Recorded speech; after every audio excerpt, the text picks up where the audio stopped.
Welcome back. You are still watching KUTV Brampton News. I know you'll still hear that.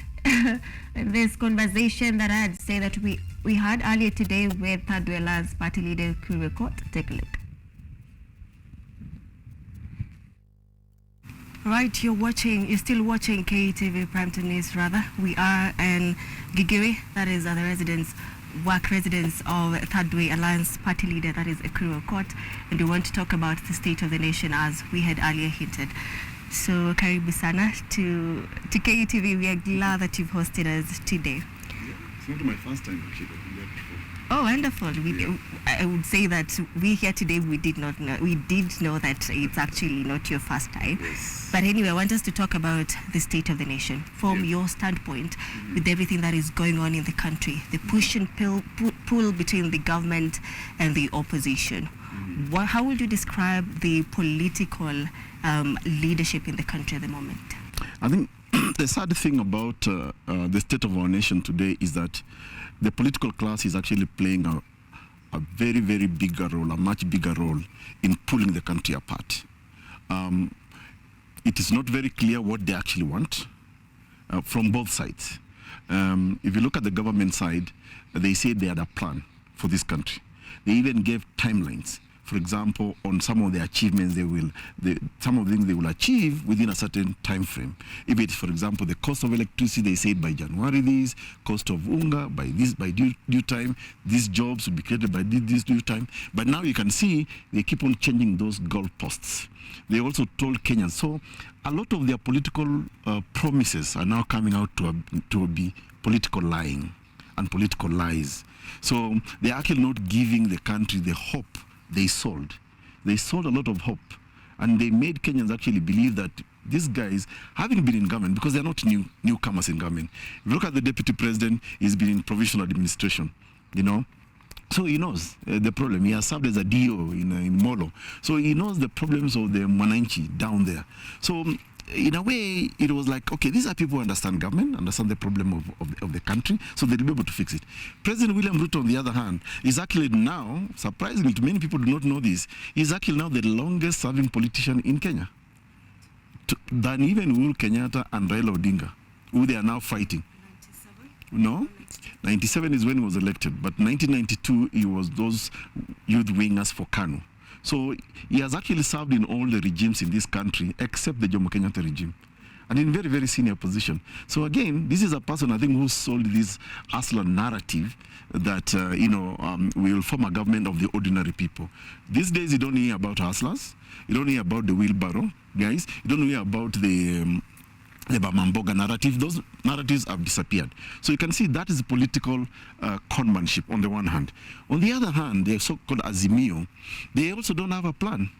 If you look at the issues that they're agitating for, starting from election of last year, the Azimio people said through their leadership that if they lost the election, they will accept the results. The results came out. They objected to those results. They went to the Supreme Court to challenge the results. They also said publicly that if we will accept the outcome of the Supreme Court, the outcome came. They refused to accept that outcome. Now they called Kenyans to go for maandamano. Property was destroyed. Lives have been lost. They are still busy trying to strike political deals behind the scenes. Maandamano has failed because Kenyans are tired, because maandamano per se, even though it's your right under the Constitution, under Article 37, will not bring down the cost of unga. Now they went to what they are saying, collecting signatures, 15 million signatures to remove the president out of office. I mean, it's laughable. As a lawyer, this is very, very laughable because it's a strange animal, alien concept in our constitution. There is no way in our constitution that even if you gathered 50 million signatures today or 55 million of all the Kenyans, that you will remove the president out of office. So they don't want to follow the legal or even political structures that are there in the Constitution, i.e., for example, bring a motion of impeachment in Parliament. Tell Kenyans why this presidency has failed. There is that structure. But instead, you have got one fellow called Raila Odinga who is masquerading as a leader of opposition, but he is not. And a lot of Kenyans do not know this. The leadership in Parliament is one, the leader of majority. Then there is a leader of minority. That is the opposition in Parliament. Then you've got the whips. Those are the structures Kenyans said we want. This is how we want to be governed. Kenyans cannot be governed outside. Yes, the people can vote well outside. And Raila is right to voice his concerns. But he also should not be masquerading as the leader of opposition, because he's not. The constitution doesn't recognize him as such. And that's why you can see they are trying to sneak in their proposal this thing of entrenching the office of the leader of opposition. So politically speaking, you can see that the state of our nation is adversely being affected by the character and nature of the leadership we have. And if you are to deconstruct it further, it now boils down to individuals who are looking after their own personal interests and not the interest of the country. Because as Kenyans are being called to go for maandamano, or we are going to pass the Finance Act by the government, it is actually the common man who is suffering. I have said this many times in various forums, that one of the blessings in disguise for this country is for Ruto to be president. Yeah? And Ruto's presidency, in my honest opinion, provides an opportunity for Kenyans now to begin to interrogate political promises. Because here is a person who came with populism, lots of money, mobilized the country, been a deputy president for 10 years, projected himself as somebody who actually knows the problems of this country, the problems of the small man, the mamamboga, the boda, the mkokoteni riders. So that's how he projected himself.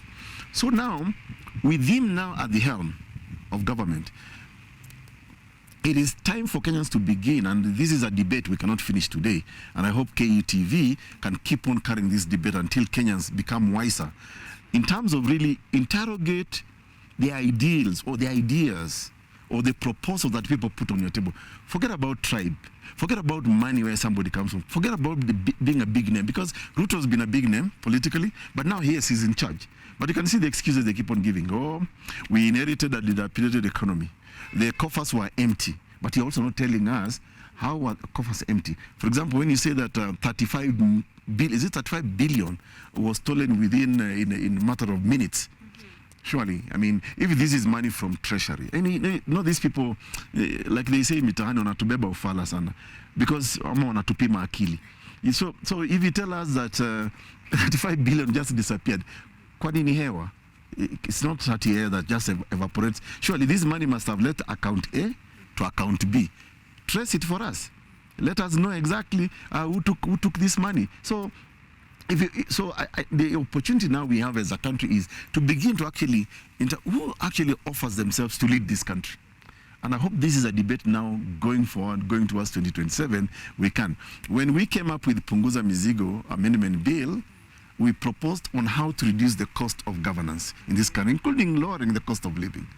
But we were fought because, hey, who is Ekuru, Aukot, who is Third Way Alliance Kenya, just another small party the other day. But our ideas were going to provide solutions to this kind of, especially in terms of corruption, cost of government, reducing the gobbling of billions by politicians who are actually not offering solutions. We had all those solutions. The quicker, the faster prosecution of thieves of public money. We had that proposal. Question of commissions. One of the things now that is really almost tearing this party apart is the obsession with the IBC. We had proposed this IBC can be part-time. I mean, I have chaired a university council for 3 years. I was chairman of JQAT as a chairman. And I used to work out of the country and fly in, chair my meetings and go back. There's no big deal about running an institution. We are only making it such a big deal because it's the few political class that have an interest on how they can continue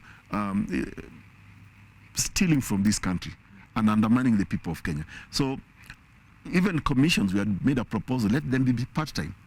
Not more than 5, between 3 to 5 commissioners. I mean, in other countries, they just get an A4. They say, okay, are you interested in running? Which position? They print your name there. People vote on you as they go to work. Like in Kenya, election is becoming a matter of life and death. And this is partly what is steering our country, because now we're in this state we find ourselves in because some people lost an election and they have refused to accept it. They either want to be in government. So for them, whether the country goes apart or not, it's about their interest. And this is really sad. because it's now affecting everything. It's affecting the economy. It's even affecting our own social relations with each other. It's balkanizing the country, because the truth for the matter is, you will hear Deputy President Gachagua unashamedly talk about sisi watu wa mlima. So what? So what if you're nyinyi watu wa mlima? Why do you keep on dangling that on our faces if we don't know where you come from? Should all of us now dangle the regions we come from? What does that mean for the country? It actually divides the country. And sadly, this is from the top leadership of this country. It's unfortunate. You also mentioned something about the Punguza Zigo bill. I was coming to that. Yeah. This is a bill that he tabled in 2019 that addresses several issues that Third Way Alliance Party wanted to be amended in the Constitution. But I want us to talk about this specific one that you've mentioned right now, the term of presidency to be extended to 7 years. Now that one to just remain at that point. Have you ever tried now pushing for this much further? No, you see, the process of constitutional amendment, we pursued what we call the popular initiative under Article 257. Basically, you go to the people, you collect a minimum of 1 million signatures according to the Constitution. And once that is confirmed by IEBC, then the bill goes to the county assemblies for debate. But the sad thing, what happened to that bill is that it was very popular. It still is very popular, because people keep on telling me, please bring it back, bring it back. But until we address the question of the political class interfering with anything that is good for the common man, these individuals who are holding the country at ransom, because they are the same people. And I remember it was Uhuru Kenyatta and Raila Odinga. Ruto was lukewarm. He wasn't so sure which way to, because he had one leg here, one leg there. But the people who came strongly to fight the Punguza Mizigo bill was Raila Odinga and Uhuru Kenyatta, who are now lying to Kenyans that they care about this country because of the cost of living, and which is what we actually wanted to reduce, in the Punguza Mizigo bill. Now, on the question of the term of presidency, we considered a number of things, including the history of our country. Political violence, for example. You can see now what is tearing this country up almost apart is because somebody did not get the president and somebody got the presidency. So we said, what is so big thing about this presidency? And we even drew examples. If I asked you now, do you know the president of Switzerland? One of the richest countries in the world. Do you know they have got a 7-member cabinet? The presidency is rotational every year. So you wouldn't even know. This presidency is ceremonial. I remember when he came visiting here, he was just sitting on the floor like the rest of us. He didn't have security. So his business just, okay, there's the UN General Assembly, so he represents the state, and it's rotational among the ministers. Actually, he's a minister. So only time when so in Kenya, we have glorified the presidency so much that now, we are not contesting all other elections. Remember, there are 6 elections in this country. President, governor, senator, women rep, MP, and MCA. But you don't see people tearing themselves apart because of those other elections, but the presidency. And you ask yourself, why? The reason is because there are people in this country who have this false self-entitlement that they must be the president. Before Musalia Mudavadi became now the Prime Cabinet Secretary, he used to hold this meeting called, where they're calling Mulembe Nation. It's about our time. It's about our time. It's about our time to do what? The presidency is not yours. Doesn't belong to any tribe in this country. Doesn't belong to any region. It is a constitutional office for Kenya and Kenyans. So in Punguza Mizigo, we really wanted to demystify that. Yeah, because we looked at all, including corruption. In fact, because of this idea that I want to, like you can see now, Ruto is back on the campaign trail. Because he's not even looking into delivering on his political promises. He's now looking at 2027. So why then did you win the presidency? It's a question I ask. So it's just for decoration purposes. It's not serving the people of Kenya. Why don't you serve us? Then at the end of your 5 years, then we can now assess you and say, okay, how did you perform? But that's not their interest. So we wanted to make sure that, let's demystify this presidency. We are giving you one term of 7 years. Perform and go. You will find out that in the first 2 years, and you will see, I'm not a prophet of doom, you will see, in the first 2 years, there'll be no work happening, even right now. talking about 1 year. They keep on begging, oh, give us time. You know, we just got into office. So they are busy managing political, alignment. They're busy buying MP so that they can control parliament. They can now there is even talk of controlling the judiciary. I mean, which means, of course, the executive is complete now. From the outlook of it, it's just a it's a gangster executive. So for 2 years, there will be no work happening. Maybe 1 year, ataanza kufanya kazi, but then it will be in a panic that, oh, we haven't really achieved what we wanted. Then they said last 2 years will be campaign, meaning the presidency has not actually served the people of Kenya. So our philosophy was simple. We'll give you 7 solid years. Don't think of coming back. Work for Kenyans. And hopefully, and we had tied that with the idea of reducing the size of parliament. Because parliament size, as we speak, is 400 and what? There are 416 representatives, both Senate and National Assembly. Meaning, there is really no oversight. And our idea was reduce parliament drastically to a maximum of 100 members of parliament so that they are able to watch the executive. And they can focus only on 3 main things: representation, legislate, and oversight government. Yeah? So we take over maendeleo to the grassroots. That's why we propose the idea of the Ward Development Fund at the MCA level. So because that is the only way you can begin to measure even development, even poverty. You know, you don't measure poverty from a macro level. You have to go micro and see what are the people lacking. Is it electricity? Is it water? Is it a road here? Is it a bridge there? You know, those are the things. So once you fix those things at the very lower level there, it is the fastest way, at least, to bring equity, if not the ideal of equality in our country. So that whether you are in Lunga or Lokichogi or Lokitang or Lamu, so long as you're getting the same services that you're very doorstep like the people in Nairobi, then we are at par. Because the priorities of people, I'm sure there's a word here, I don't know what this word is called, but there's a word here, but I can assure you, the people living here in this Gigiri area, their problem may not be water or electricity. Their problem are other things like maybe security, you know, but somebody down there in a village wants water, wants a health facility, wants a school for their kids, you know. So if we can prioritize those things, then we can quickly change this country. And because I do believe, I mean, I can say I'm lucky enough, I've worked in a number of countries, I've traveled. To be honest with you, I've got to one of the best countries in the world with all the resources we need. It's just that we don't get it right up there. So what do we need to do as a country?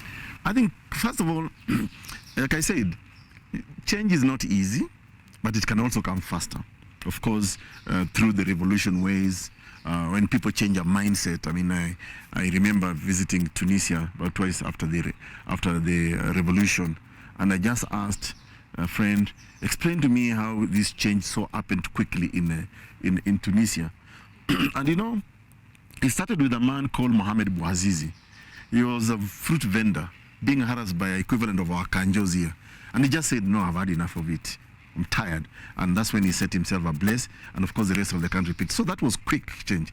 But change can also come without necessarily violence. And for me, the way I see it in Kenya, we need, first of all, to confront the common narratives.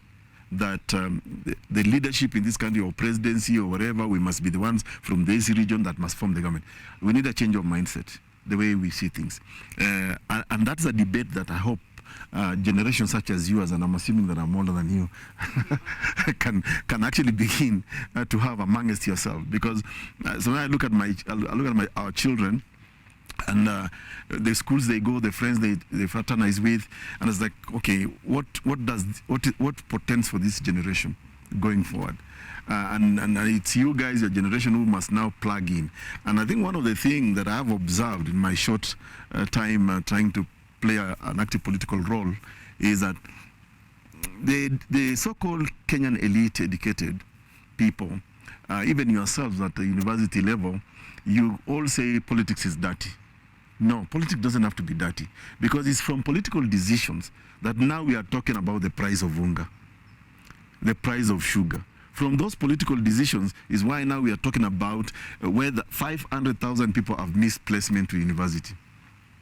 according to the report I saw yesterday. Those are political decisions that are made. So we have to get involved in politics, because our non-participation in politics for the longest time has created a cabal, a political cabal, that now treats the country as if it is their shamba. They have the title, they own the people, So I think we need as many good people as possible, courageous people, to get involved in politics and to participate in political discourse and conversations. If we leave it to this, because right now you can actually see, you can count probably up to 10 people who believe that if they are not up there, they actually drive the narrative in this country, which is false narrative. Yeah. So, for example, many people do not know that there is a law called Retirement Benefits Act, which takes care of former presidents, vice presidents, former prime minister, CJs, chief justice, and other designated officers. Yeah. Now, one of the conditions in that law is that you can only enjoy the benefits of the Retirement Benefits Act if you are not playing active politics. And Uhuru Kenyatta, in his wisdom then, applied that law against Raila Amolo Odinga and Kalonzo Musyoka, because he challenged them, told them, if you don't want to retire with Kibaki, then you will not enjoy the benefits of that act. Until the handshake, that's when their benefits were restored for the last 4 years. And I think Uhuru Kenyatta was right in saying you are actively in politics. Yeah, you want to enjoy because the people of Kenya say to you, thank you for your service as a prime minister, as a former vice president. You served us, so we must take care of you. So even today, Uhuru is back into almost the campaign trail with Raila and all that. But if you look at it, really, what is really the objective? And I've asked myself this question: what really does Raila want? They say they don't want a meeting, but now we know they secretly met with. Me, I'm not surprised. I mean, with who? from 2009. They met with who? With Ruto in Mombasa. Yeah, that's when Obasanjo is the one who convened that meeting. So I'm not surprised. In fact, what surprises me is that Kenyans are surprised that they actually met. But you see, this is just a gang. The way Kenya today is being driven, it reminds me of those stories of mafiosos in New York.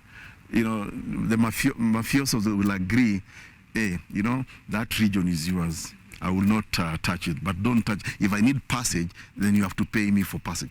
It's almost like that. Is it yesterday, the day before yesterday, I was in a show at K24 show, and my good friend Professor Ogola had a very preposterous suggestion that we should consider paying off Raila so that he doesn't disturb the country. Imagine we've reached there where we're now saying, okay, I think you're a nuisance. Can we just pay you? Is he really disturbing the government, the country, or is he doing his job? What is his job? Opposition at the moment.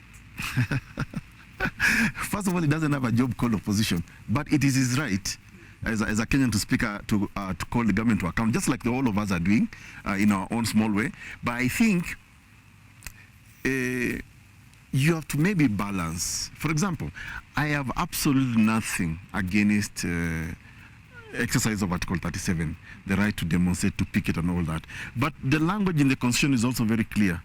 You can demonstrate, picket, but peaceably. But some of the images we have seen, really, can you say that's peace? Are those demonstrations peaceful? Let's draw parallels. Let's compare, for example, the demonstration in South Africa by EFF, say maybe the equivalent of ODM here. It's like a celebration. It's music and dance. Guys are dancing, even the cops actually escorting them. But now, if you compare it with Kenya, we've seen images, we've seen police brutality, going into people's homes and actually shooting people. I understand so far 50 plus people have died. We saw the destruction of the expressway. Okay, what has the expressway got to do with the cost of unga? Even if we destroy. Don't Kenyans realize that we destroy such facility, we are the ones who will still pay because it's from our taxes. Yeah. So the problem is, the country is not being given the right direction, both from opposition and and that's why for me I'll remain a third way.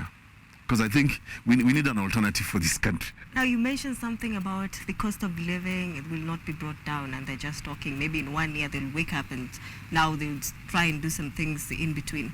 Now, the government is on record saying that in 2 years' time, the cost of living will come down. Isn't there hope now from your state? So the government is also changing goalposts. Now, remember, now they are begging for 2 years. That wasn't the campaign messaging. The campaign messaging was, tukieka Biblia chini, things will happen. It's like miracles will happen. And to some extent, Kenyans bought this because they saw, okay, this guy is not really new in government. He's been around. So he's been a minister for agriculture. He's been a minister for education. He's been a vice president for 10 years. So obviously, there's an extent to which you can say, okay, let me give him the benefit of doubt. And which is why some of us voted for him. But now it turns out you are not telling us, oh, give us time, or if you want to whip us, our buttocks are ready for whipping. I mean, according to Gachagua. So now you see, you start talking like that. So we can now confirm, oh, so you are lying to us all along. But I like this because now I'm hoping it is awakening Kenyans. Kenyans are now beginning to actually question these characters. I'm just praying that is exactly what's happening.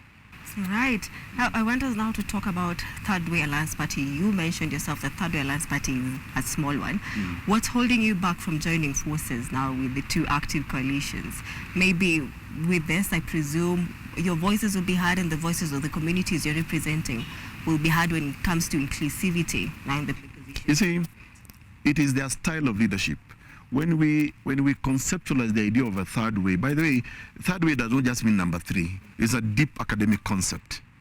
Yeah, it's a deep academic concept, and many successful leaders in the world have actually successfully governed their countries using the concept of third way.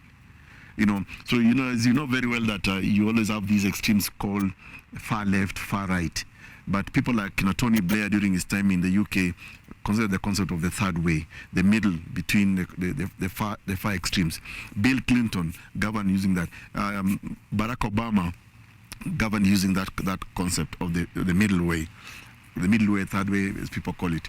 Now, we looked at the history of this country and the people driving what you can say the political history of this country.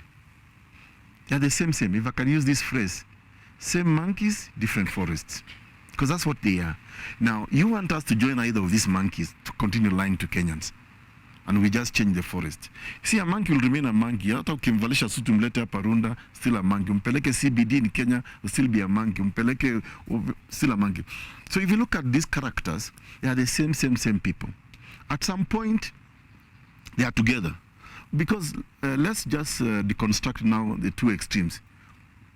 Who hasn't been in government from the two extremes? Almost at the same time. If you look at the coalition government, they're all there.